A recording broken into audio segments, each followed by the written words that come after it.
Hi, my name is Eric, and in this series I'm challenging myself to create an original sci-fi world with its own robots, creatures, map, and stories. Today I'll be using a Nerf gun and some clay to build this living hot air balloon, and sharing the story of the researcher who pilots it. This is Gamey Builds, and welcome to Beyond the Blight.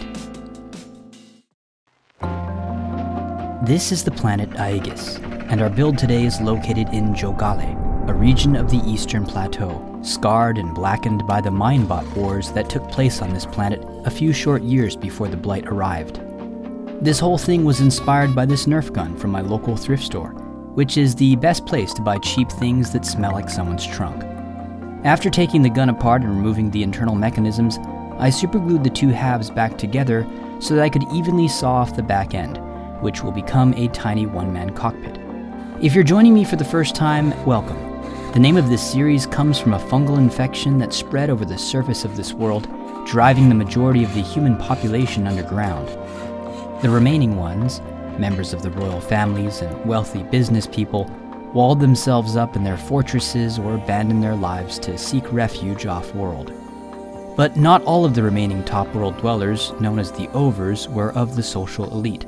Some, like the subject of today's build, were humble researchers looking to understand the Blight and reverse its effects. With the cockpit primed in gray, I added some black and brown washes for a nice layer of grime, then did some spot painting here and there with this cream color.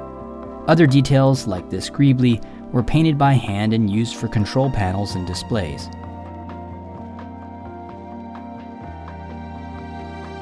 Some twisted wires made for colorful cockpit cables, and this action figure accessory combined with a guitar string became a cockpit-mounted air scrubber.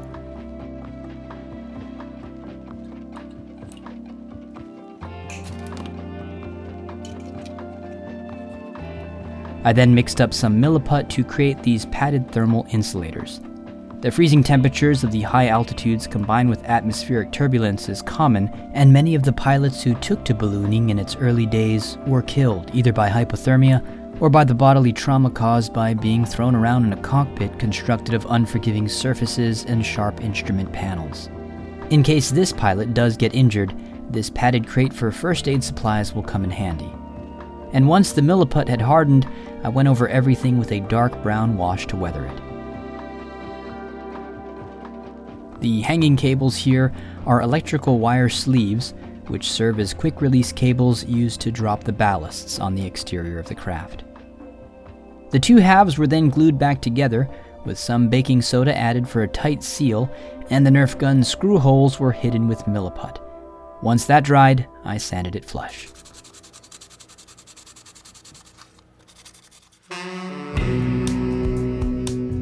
Now, the biologist who serves as the focus of this build is also a pilot, although not in the traditional sense, which we'll get to momentarily. He sports a no-frills getup, a simple insulated shirt, pants, leather boots, and a pilot's cap and goggles sculpted from milliput. The goggles are important not to keep the wind out of his eyes, which is kept at bay by the windscreen I'll soon add, but rather to keep out the sand gnats, a pesky insect all too common with this unique form of ballooning. Next came a simple pilot's seat, made also from milliput, cardstock, and the pilot's seat from the original exosuit model, which was used in this model a few builds back. With the pilot in place, it was time to work on the landing gear. This Final Faction toy accessory from the Dollar Tree made for a nice tripod-like leg, and once I'd crafted up some tiny hinges from cardstock, I added corresponding slits to the legs. After attaching, I realized I was short on toy pieces, so got a whole bunch more.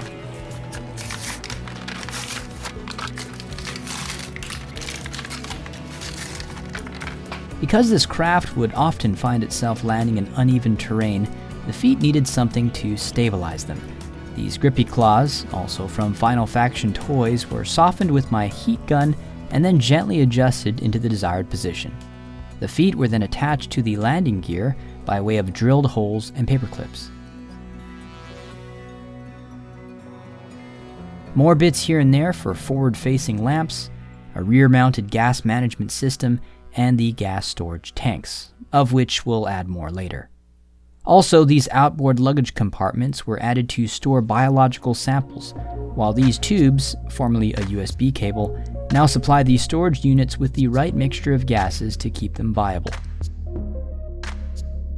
As nice as this cockpit was, the details were pointless if shrouded in darkness, so I added a simple LED and coin battery switch to the roof.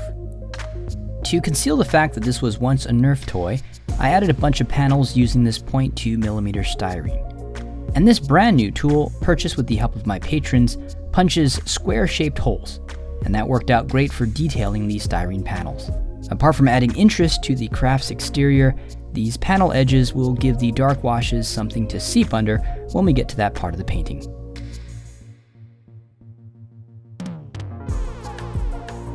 Some front-facing styrene strips were added for the window, which will come last.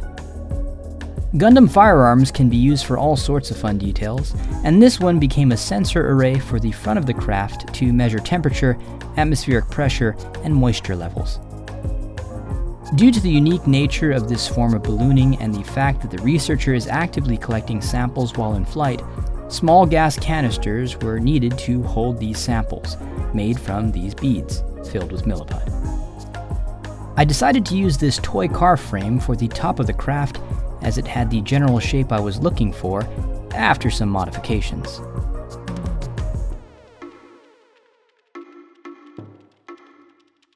Once the seams were filled with UV resin, I added these rear-facing vents with scraps of styrene I had lying around. If there's one complaint I have about crafting, it's that it's quickly turned me into a hoarder that rummages through the neighbor's trash and regularly embarrasses his wife by pulling the car over when I see some intriguing garbage on the side of the road. Speaking of which, this grease screen then became a metal grating where the pilot can climb to and walk on when repairs are needed on the top of the craft.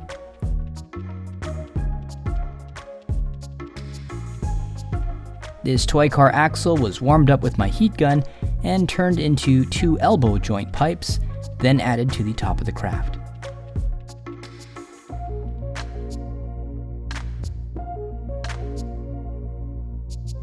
To make these pipes more rigid, I hot glued in some bits of wire, then removed them, bent them into the proper shape, and rejoined them.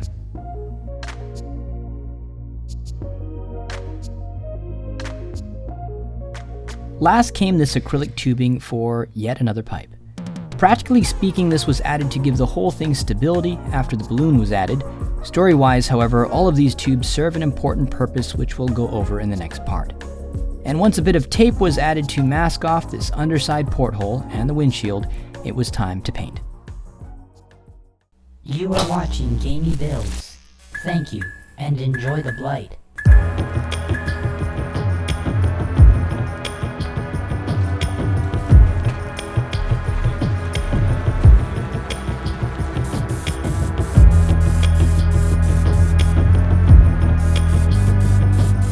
I primed it with this dark brown, then lightened the color a bit for variation. I next tried something new, salt chipping. The idea here is that the salt blocks the top layers of paint and can then be brushed away, resulting in a mottled rust effect. I wasn't entirely happy with my salt chipping here, but I learned a lot from the process and I'll try it again in the future. Next came many layers of paint. Some airbrushed on, and others applied by brush.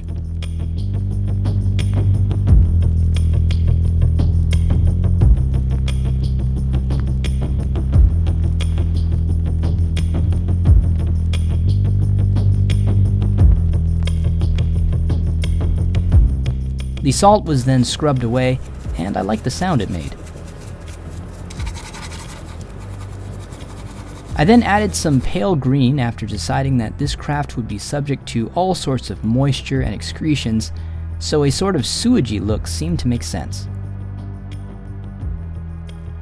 I then added some rust streaks using this oil-based paint, then a black acrylic wash to darken everything and grime it up. In the Aegean language, flying crafts such as these are known as chiselhomic, literally parasite pods. Unlike speeders or other craft that rely on repulsor technology, chiselhomic lack the means to propel themselves. They are merely cockpits, which must be attached to an external device capable of flight. As factories across Aegis shut down in response to the Blight, repulsor technology became scarce, making pods like these a popular and cheap alternative. Of course, few pilots would ever think to lash their pod to a drameena.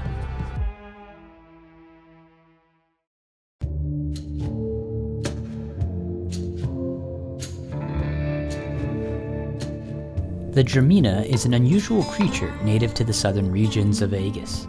It begins its life in shallow tide pools as a soft, fleshy pouch about the size of a man's fist. It quickly outgrows its nesting grounds, however, and begins electrolyzing the water around it, separating it into oxygen, which it expels into the atmosphere through a proboscis on its underside, and hydrogen, which it compresses and stores in thousands of tiny lung sacs. Eventually, the quantity of hydrogen is so great that it unlatches its grip from the rock surface and simply floats away. To create the drameena, I first built up the general shape with aluminum foil, then coated it in a thin layer of polymer clay. I then added the details, like these eye-like organs which sense wind direction, air pressure, and temperature. Of course, this creature has no way of controlling its direction, but by expelling amounts of hydrogen, it is able to change altitude and eventually land, find a mate, and lay its own eggs.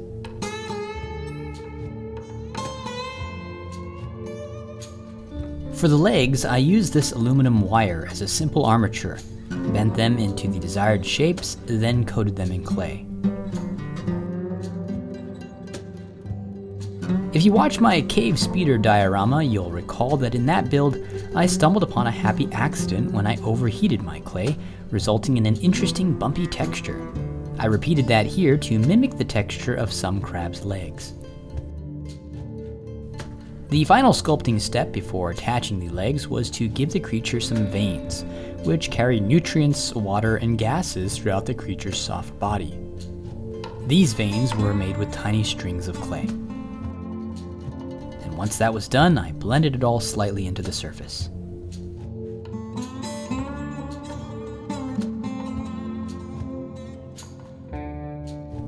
With everything baked and hardened, I hot glued the legs into place and got to painting, beginning with this purple. One thing I'm really trying to do with these builds is not shy away from color, but really embrace it and experiment with new palettes. After mixing in a bit of blue to the purple, I painted from the underside. Then came a very pale pink color on the top, followed by a light pink dry brushing to highlight the raised veins. Next came the sensing organs on the face, which I painted brown.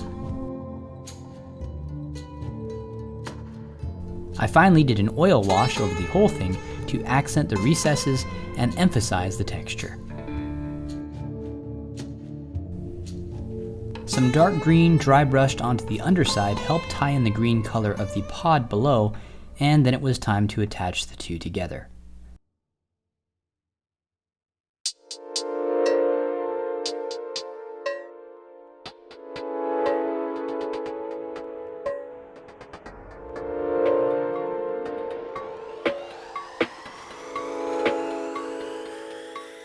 Of course, a normal drameena would not be tethered to anything, but would simply ride the currents aimlessly until it picked up the scent of others of its species, at which point it would descend and mate. Its short life cycle would end thereafter. In this case, however, the drameena is sustained by a steady diet of nutrients from the craft below it, and the pilot inside keeps it safe, especially from dangerous electrical storms, which can cause the hydrogen within its body to erupt into flames. This affords the drameena an unusually long lifespan, and is the only reason it has grown to this size.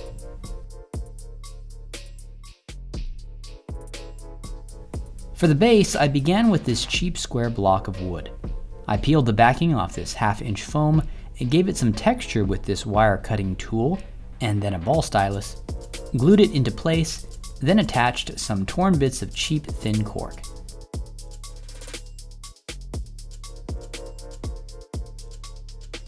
After further texturing the cracks between the cork, which will become a charred rocky terrain, I glued on some non-clumping kitty litter, then painted it by hand, starting with a warm gray and then adding some brown and black washes.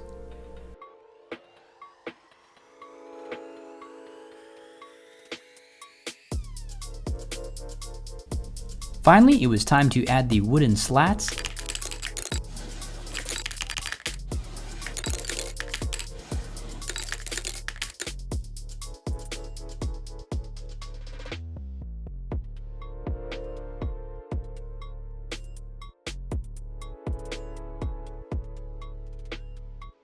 Then craft some of the final touches, like these ballasts out of clay.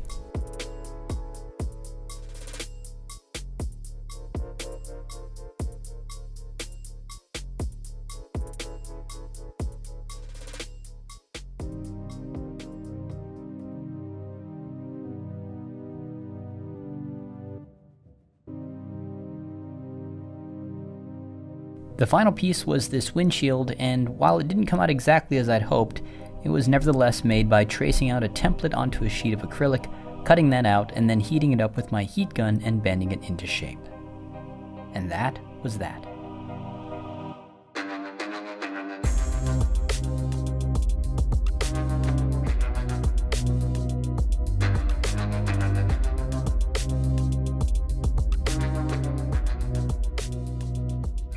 The pilot clambered into the chisel hummock and felt his ears pop as the glass shield sealed shut and the gas manager got to work scrubbing the cabin air. A glance at his instrument panel told him the Drameena's hydrogen supply was near peak capacity, and so he fastened his safety harness, dropped the ballasts, and felt the tattered terrain fall away beneath him. Above the hazy spore cloud, the pilot's vantage improved, and in the distance the fanged tips of mountain ridges chewed the murky sky. There was beauty to be found even in the faded remains of this planet, thought the man as he reached for his wind charts and plotted a new course. Until next time, this is Gamey Builds, over and out.